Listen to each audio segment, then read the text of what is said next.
Hello hi ನಮಸ್ಕಾರ, welcome to food media. ನಾನು ಶರತ್ ಕುಮಾರ್. ಸ್ನೇಹಿತರೆ, ನಮ್ಮ ಕರಾವಳಿ ಭಾಗದ ತುಂಬ ವಿಶೇಷವಾದಂತಹ ಒಂದು ತಿಂಡಿ ತಿನಿಸು ಅಂತಂದರೆ ಅದು ಕಲ್ತಪ್ಪ. ನಾವು ಆಲ್ರೆಡಿ ಈ ಕಲ್ತಪ್ಪ ಮಾಡುವಂತಹ ವಿಡಿಯೋನ ಮಾಡಿ ಹಾಕಿದ್ವಿ. ಆ ಕಲ್ತಪ್ಪ ಮಾಡುವಾಗ ನಾವು ಅದಕ್ಕೆ ಸೋಡಾ ಪುಡಿಯನ್ನು ಉಪಯೋಗ ಮಾಡಿದ್ವಿ. ಆದರೆ ಬಹಳಷ್ಟು ಜನ ನೀವು ಕಮೆಂಟ್ ಹಾಕಿದ್ರಿ, ಈ ಕಲ್ತಪ್ಪಕ್ಕೆ ಸೋಡಾ ಪುಡಿ ಹಾಕದೆ ಮಾಡಬಹುದಾ, ಒಂದು ವೇಳೆ ಮಾಡಬಹುದಾದರೆ ಅದನ್ನು ಹೇಗೆ ಮಾಡೋದು ತೋರಿಸ್ಕೊಡಿ ಅಂತ ಹೇಳಿ. ಹಾಗಾಗಿ ಇವತ್ತಿನ ವಿಡಿಯೋದಲ್ಲಿ ನಾವು ಸೋಡಾ ಪುಡಿಯನ್ನು ಹಾಕದೆ ಕಲ್ತಪ್ಪವನ್ನು ಮಾಡೋದು ಹೇಗೆ ಅಂತೇಳಿ ತೋರಿಸ್ಕೊಡ್ತಾ ಇದ್ವಿ. ಹೇಗೆ ಮಾಡೋದು ಅಂತ ನೋಡೋದಕ್ಕಿಂತ ಮುಂಚೆ ನೀವು ನಮ್ಮ ಚಾನಲ್ಗೆ ಹೊಸಬರಾಗಿದ್ದರೆ ಇವಾಗಲೇ ಸಬ್ಸ್ಕ್ರೈಬ್ ಮಾಡ್ಕೊಳ್ಳಿ. ಹಾಗೆಯೇ ಪಕ್ಕದಲ್ಲಿ ಬೆಲ್ ಐಕನ್ನ ಕ್ಲಿಕ್ ಮಾಡಿ ಆಲ್ ಆಪ್ಷನ್ನ ಸೆಲೆಕ್ಟ್ ಮಾಡ್ಕೊಂಡು ನಮ್ಮ ಇದೇ ರೀತಿಯ ಪ್ರತಿಯೊಂದು ವಿಡಿಯೋಗಳ ನೋಟಿಫಿಕೇಶನ್ ಪಡಿಬೋದು. ವಿಡಿಯೋ ಮಿಸ್ ಮಾಡದೆ ಮೊದಲು ನೀವು ನೋಡಬಹುದು.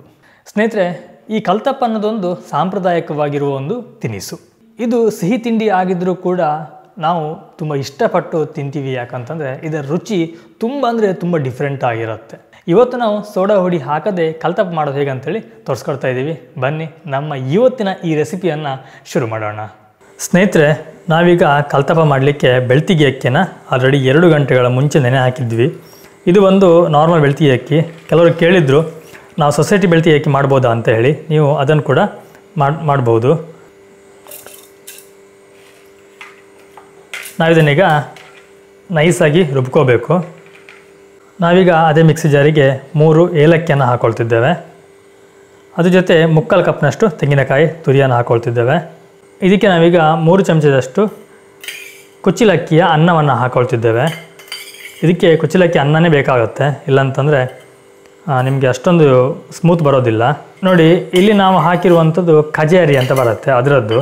ನೀವು ನಾರ್ಮಲ್ ಕುಚ್ಚಲಕ್ಕಿಯನ್ನು ಸಹ ಹಾಕ್ಬೋದು, ಅಂದರೆ ಪಾಲಿಶ್ಡ್ ಬರುತ್ತಲ್ವ, ಅದನ್ನು ಸಹ ನೀವು ಯೂಸ್ ಮಾಡ್ಕೋಬೋದು. ರುಚಿಗೆ ಎಷ್ಟು ಬೇಕೋ ಅಷ್ಟು ಉಪ್ಪನ್ನು ಹಾಕ್ಕೊಳ್ಳಿ. ನಾವಿಲ್ಲಿ ಕಲ್ಲುಪ್ಪು ತೊಗೊಂಡಿದ್ದೇವೆ, ನೀವು ಹುಡಿ ಉಪ್ಪನ್ನು ಸಹ ಯೂಸ್ ಮಾಡ್ಕೋಬೋದು. ನಾವಿದಕ್ಕೀಗ ಸ್ವಲ್ಪ ನೀರನ್ನು ಹಾಕ್ಕೊಳ್ತಿದ್ದೇವೆ. ಇದು ಬಂದು ನಮಗೆ ಇಡ್ಲಿಯ ಬಂದದ ಹದಕ್ಕೆ ಬರಬೇಕು, ಅಷ್ಟು ನಮ್ಮ ನೀರು ಹಾಕ್ಕೊಂಡ್ರೆ ಸಾಕಾಗುತ್ತೆ. ಇದನ್ನೀಗ ಮುಚ್ಚಿ ನಾವು ರುಬ್ಕೊಳ್ಳೋಣ. ನೋಡಿ, ಇದೀಗ ರುಬ್ಕೊಂಡಾಗಿದೆ. ನೀವು ನೋಡ್ಬೋದು, ಇಷ್ಟು ನಮಗೆ ದಪ್ಪವಾಗಿ ಬರಬೇಕು. ಇಷ್ಟು ದಪ್ಪ ನಾವು ಇದನ್ನು ರುಬ್ಕೋಬೇಕಾಗತ್ತೆ. ಹಾಗೆ ಒಂದು ಪಾತ್ರೆ ತಗೊಂಡು ಅದಕ್ಕೆ ನಾನು ಅರ್ಧ ಕಪ್ಪಷ್ಟು ಬೆಲ್ಲ ತಗೊಂಡಿದ್ದೀನಿ. ನಾವು 1 ಲೋಟ ಅಕ್ಕಿದ್ದು ಮಾಡ್ತಾ ಇರೋದ್ರಿಂದ ಅರ್ಧ ಕಪ್ಪಷ್ಟು ತಗೊಂಡಿದ್ದೀನಿ. ಅದಕ್ಕೆ ಸ್ವಲ್ಪ ನೀರು ಹಾಕಿ ಬಿಸಿ ಮಾಡಬೇಕು. ಈ ಬೆಲ್ಲ ಸಂಪೂರ್ಣವಾಗಿ ಕರಗೋ ತನಕ ನೀವು ಇದನ್ನು ಕುದಿಸಬೇಕು. ನಮಗೇನಿದು ಪಾಕ ಬರಬೇಕಂತೇನಿಲ್ಲ, ಕರಗಿದ್ರೆ ಸಾಕು.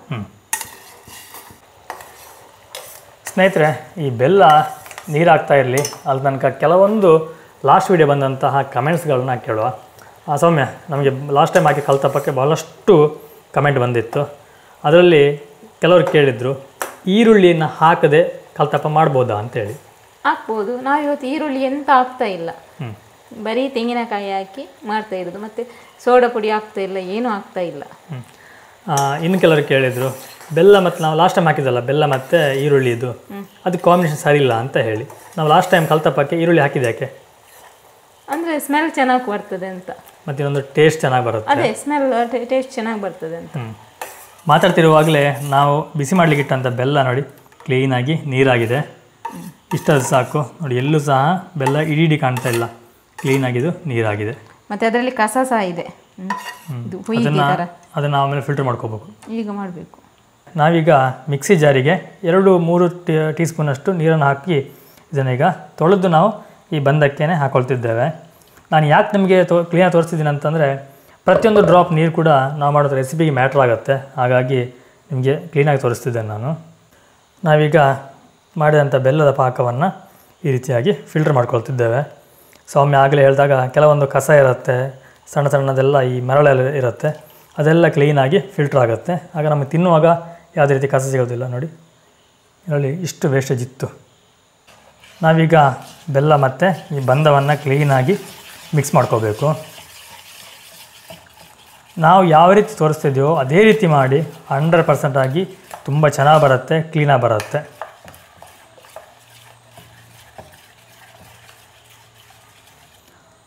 ಲಾಸ್ಟ್ ಟೈಮು ನಾವು ಹಾಕಿರುವಂಥ ಕಲ್ತಪ್ಪವನ್ನು ಸುಮಾರಷ್ಟು ಜನ ಟ್ರೈ ಮಾಡಿದ್ದಾರೆ.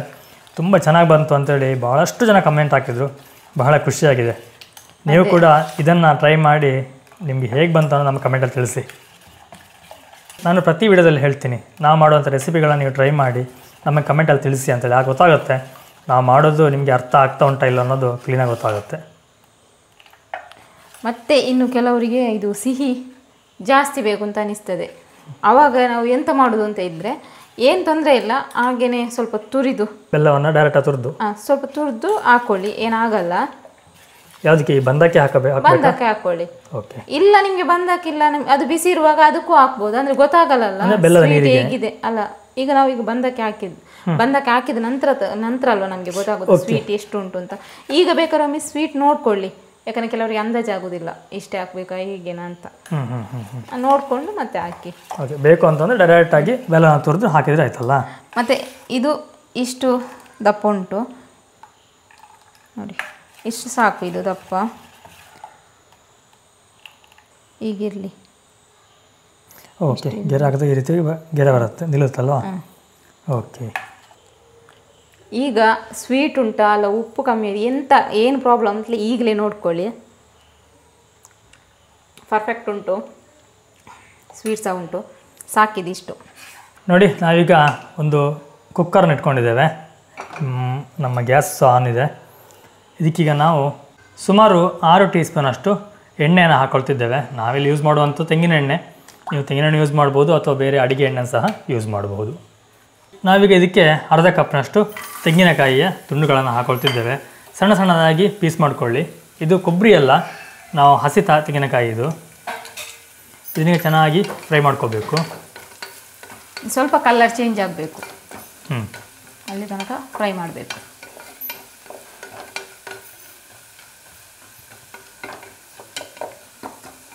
ನೋಡಿ, ಇದೀಗ ಇಷ್ಟು ಫ್ರೈ ಆಗಿದೆ, ನೋಡ್ಬೋದು. ಇಷ್ಟು ಫ್ರೈ ಆದರೆ ಸಾಕು. ಇನ್ನು ನಾವು ಇದಕ್ಕೆ ರುಬ್ಬಿಟ್ಟಂಥ ಹಿಟ್ಟನ್ನು ಹಾಕೋಬೇಕು.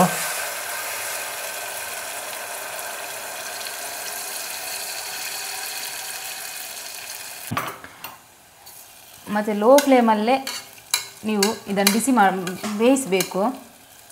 ಈ ಥರ ತೆಂಗಿನಕಾಯಿ ಸ್ವಲ್ಪ ಸೈಡಲ್ಲಿ ಇರ್ತದೆ, ಸ್ವಲ್ಪ ಮಿಡ್ಲ್ ಮಾಡ್ಕೊಳ್ಳಿ.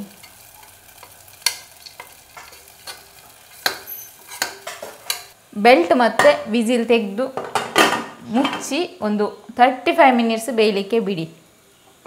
35 ಮಿನಿಟ್ಸಲ್ಲಿ ಇದು ರೆಡಿ ಆಗುತ್ತೆ. ಹಾಗೆಯೇ ನೋಡಿ, ಲೋ ಫ್ಲೇಮಲ್ಲಿ ನೀವು ಇದನ್ನು ಬೇಯಿಸಬೇಕು. ಫ್ಲೇಮ್ ಮೀಡಿಯಮ್ ಇಡ್ಲಿಕ್ಕೆ ಹೋಗಬೇಡಿ ಅಥವಾ ಹೈ ಇಡ್ಲಿಕ್ಕೆ ಹೋಗಬೇಡಿ. ನಾವಿದು ಲೋ ಫ್ಲೇಮಲ್ಲಿ ಇಟ್ಟಿದ್ದು ಯಾವುದ್ರಲ್ಲಿ ಅಂತಂದರೆ ಸಣ್ಣ ಗ್ಯಾಸಲ್ಲಿ. ನೋಡಿ, ಗ್ಯಾಸ್ 3 ಬಂದರೆ 2 ದೊಡ್ಡದು ಬರುತ್ತೆ, ಹಾಗೆ 1 ಸಣ್ಣದು ಬರುತ್ತೆ. ನಾವಿಟ್ಟಿರುವಂಥದ್ದು ಸಣ್ಣ ಗ್ಯಾಸಲ್ಲಿ. ನಾವೀಗ ಇಟ್ಟಿದ್ದಿನ ಸುಮಾರು 10 ನಿಮಿಷಗಳಾಯಿತು. ಈಗ ಒಮ್ಮೆ ಚೆಕ್ ಮಾಡೋಣ ಆಗಿದೆ ಅಂತ ಹೇಳಿ, ಯಾಕಂತಂದರೆ ತಳ ಹಿಡಿಯೋದು ಬೇಗ. ನೋಡ್ಬೋದು, ಆಗಿದೆಯಾ? ಓಕೆ, ಆಗಲಿಲ್ಲ ಅಂತೆ. ಇನ್ನೊಂದು 5ರಿಂದ 10 ನಿಮಿಷ ಬೇಕಾಗುತ್ತೆ. ನಾವೊಮ್ಮೆ ಇದೇ ರೀತಿ ನೋಡೋದು ತುಂಬ ಒಳ್ಳೆಯದು. ಸ್ನೇಹಿತರೆ, ಮತ್ತೊಮ್ಮೆ 10 ನಿಮಿಷ ಆಯಿತು. ಟೋಟಲಾಗಿ 20 ನಿಮಿಷಗಳಾಗಿದೆ. ನೋಡಿ, ಇದು ಇವಾಗ ಮೊದಲು ಬೆಂದಿದೆ ಅಂತ ನೋಡುವ. ನಾವು ಬೆಂದಿದೆ ಅಂತ ನೋಡಲಿಕ್ಕೆ ಸಿಂಪಲಾಗಿ ನಾವು ಈ ರೀತಿ ಸ್ಪೋಕ್ ಸ್ಪೂನನ್ನು ಹಾಕಿ ತೆಗೆದಾಗ ನೋಡಿ, ಈ ಸ್ಪೂನಿಗೆ ಅಂಟಬಾರ್ದು. ಅಂಟಿದೆಯಾ? ಬೆಂದಿದೆಯಲ್ಲ? ಓಕೆ, ನೋಡಿ, ಇದೀಗ ಸಂಪೂರ್ಣವಾಗಿ ಈಗ ಬೆಂದಿದೆ. ಇಷ್ಟಾದರೆ ಸಾಕು. ಇನ್ನು ನಾವು ಜಾಸ್ತಿ ಇಟ್ಟರೆ ಫುಲ್ ತಳ ಹಿಡಿಯುತ್ತೆ. ನೋಡಿ, ಆಲ್ರೆಡಿ ಈಗ ಸುತ್ತಲೂ ನೋಡಿ ಎಣ್ಣೆ ಎಲ್ಲ ಬಿಟ್ಟಿದೆ. ಇಷ್ಟಾದರೆ ನಮ್ಮದು ಕಲ್ತಪ್ಪ ಬೆಂದ ಹಾಗೆ. ಈಗ ನಾವು ಗ್ಯಾಸನ್ನು ಆಫ್ ಮಾಡ್ಕೊಂಡಿದ್ದೇವೆ. ಇದಿನ್ನೂ ತಣ್ಣಗಾಗಬೇಕು. ತಣ್ಣಗಾಗ ನಾವಿನ್ನು ವೆಯ್ಟ್ ಮಾಡೋಣ. ನೋಡಿ, ನಾವೀಗ ಒಂದು ಪ್ಲೇಟಿಗೆ ಇದನ್ನ ಶಿಫ್ಟ್ ಮಾಡಿದ್ದೇವೆ. ಕಟ್ ಮಾಡು. ಓಕೆ, ನೋಡಿ, ಕಟ್ ಮಾಡ್ತಾ ಇದ್ದಾಳೆ. ಎಷ್ಟು ಸ್ಮೂತ್ ಬಂದಿದೆ ಅಂತ ನಿಮ್ಗೆ ಗೊತ್ತಾಗಲ್ಲ. ಕಟ್ ಮಾಡುವಾಗಲೇ ತುಂಬ ಸ್ಮೂತಾಗಿ ಬಂದಿದೆ ನೋಡಿ. ಎಷ್ಟು ಸ್ಮೂತ್ ಬಂದಿದೆ, ಎಷ್ಟು ಚೆನ್ನಾಗಿ ಬಂದಿದೆ ನೋಡಿ. ನಾವು ಹತ್ತಿ ಥರ ಅಂತ ಹೇಳ್ತೀವಲ್ಲ, ಆ ರೀತಿಯಲ್ಲಿ ಬಂದಿದೆ ನೋಡಿ. ಫೈನಲಾಗಿ ಈ ರೀತಿಯಾಗಿ ಬರುತ್ತೆ. ನಾವು ಯಾವ ರೀತಿ ತೋರಿಸ್ತೀವಿ ಅದೇ ರೀತಿ ನೀವು ಮಾಡಿದರೆ 100% ಇದೇ ರೀತಿಯಾಗಿ ಬರುತ್ತೆ. ನಾವು ಲಾಸ್ಟ್ ಟೈಮು ಸೋಡಾ ಪುಡಿ ಹಾಕಿ ಮಾಡಿದ್ವಲ್ಲ, ಅದಕ್ಕೆ ಏನು ಡಿಫ್ರೆನ್ಸ್ ಅಂತಂದರೆ ನಿಮ್ಮೊಂದು ಟೆಕ್ಸ್ಚರ್ ಬರೋದು ಒಂಥರ ಬಲೆ ರೀತಿಯಲ್ಲಿ. ಬಟ್ ಆ ರೀತಿ ಇದರಲ್ಲಿಲ್ಲ ನೋಡಿ, ನೋಡ್ಬೋದು. ಇದರಲ್ಲಿ ಆ ರೀತಿ ಇಲ್ಲ. ನಿಮ್ಗೆ ನಾರ್ಮಲಾಗಿ ನಾವೇನು ಇಡ್ಲಿ ಎಲ್ಲ ಮಾಡಿದಾಗ ಯಾವ ರೀತಿ ಬರುತ್ತೋ ಅದೇ ರೀತಿಯ ಬಂದಿದೆ. ಸ್ನೇಹಿತರೆ, ನೀವೇನು ಇದನ್ನು ಟೇಸ್ಟ್ ನೋಡ್ಬೋದು. ಭಾರಿ ಅಂದರೆ ಭಾರಿ ಚಂದವಾಗಿ ಬಂದಿದೆ, ಬಹಳ ಟೇಸ್ಟ್ ಇದೆ. ನೀವು ಕೂಡ ಇದೇ ರೀತಿ ಟ್ರೈ ಮಾಡಿ. ನಿಮಗೆ ಹೇಗೆ ಬಂತು ಅನ್ನೋದು ನಮಗೆ ಕಮೆಂಟಲ್ಲಿ ತಿಳಿಸೋದನ್ನ ಮರಿಬೇಡಿ. ಸ್ನೇಹಿತರೆ ನೋಡಿ, ಕಲ್ತಪ್ಪ ತುಂಬ ಅಂದರೆ ತುಂಬ ಚೆನ್ನಾಗಿ ಬಂದಿದೆ. ನಾವು ಆ್ಯಕ್ಚುಲಿ ಟೇಸ್ಟಲ್ಲಿ ನೋಡಿದ್ವಿ, ತುಂಬ ಚೆನ್ನಾಗಿ ಬಂದಿದೆ. ನಾವು ಲಾಸ್ಟ್ ಟೈಮ್ ಮಾಡಿರುವಂಥ ಕಲ್ತಪ್ಪಕ್ಕೂ ಇದಕ್ಕೂ ಡಿಫ್ರೆನ್ಸ್ ಏನು ಅಂತಂದರೆ, ಒಂದು ಸೋಡಾ ಪುಡಿಯನ್ನು ಉಪಯೋಗ ಮಾಡಲಿಲ್ಲ. ಹಾಗೆಯೇ ಇದರಲ್ಲಿ ಬರುವಂಥ ಇಲ್ಲೊಂದು ಟೆಸ್ಟರ್ ಬರುತ್ತೆ, ಆ ಟೆಸ್ಟರ್ ಇದರಲ್ಲಿಲ್ಲ, ಅಂದರೆ ಬಲೆ ಬಲೆ ರೀತಿಯಾಗಿ ಬರುವಂಥದ್ದು ಅದು ಇಲ್ಲ. ಆದರೆ ನಿಮಗೆ ತುಂಬ ಸಾಫ್ಟಾಗಿ ಬರುತ್ತೆ, ತಿಂದರೆ ಮತ್ತೆ ತಿನ್ನಬೇಕು ಅಂತ ಆಸೆ ಆಗುವಷ್ಟು ರುಚಿಯನ್ನು ಹೊಂದಿರುವಂಥ ಈ ಕಲ್ತಪ್ಪ ಮಾಡೋದು ಹೇಗೆ ಅಂತೇಳಿ ನೀವು ನೋಡಿದ್ರಿ. ಈ ರೆಸಿಪಿ ನಿಮಗೆ ಇಷ್ಟ ಆಗಿದೆ ಅಂತ ಅಂದ್ಕೊಳ್ತೀನಿ. ಇಷ್ಟ ಆಗಿದ್ದರೆ ಒಂದು ಲೈಕ್ ಕೊಡಿ, ಹಾಗೆಯೇ ಚಾನಲ್ ಸಬ್ಸ್ಕ್ರೈಬ್ ಆಗಿಲ್ಲ ಅಂದರೆ ಸಬ್ಸ್ಕ್ರೈಬ್ ಮಾಡ್ಕೊಳ್ಳಿ. ನಾನು ಮುಂದಿನ ಒಂದು ವಿಡಿಯೋಲಿ ಸಿಗ್ತೀನಿ, ಒಂದೊಳ್ಳೆ ರೆಸಿಪಿ, ಒಂದೊಳ್ಳೆ ಗಿಡಮೂಲಿಕೆ ಅಥವಾ ಒಂದು ಒಳ್ಳೆಯ ಇನ್ಫಾರ್ಮೇಷನ್ ಜೊತೆ. ಥ್ಯಾಂಕ್ ಯು, ಬಾಯ್, ನಮಸ್ಕಾರ.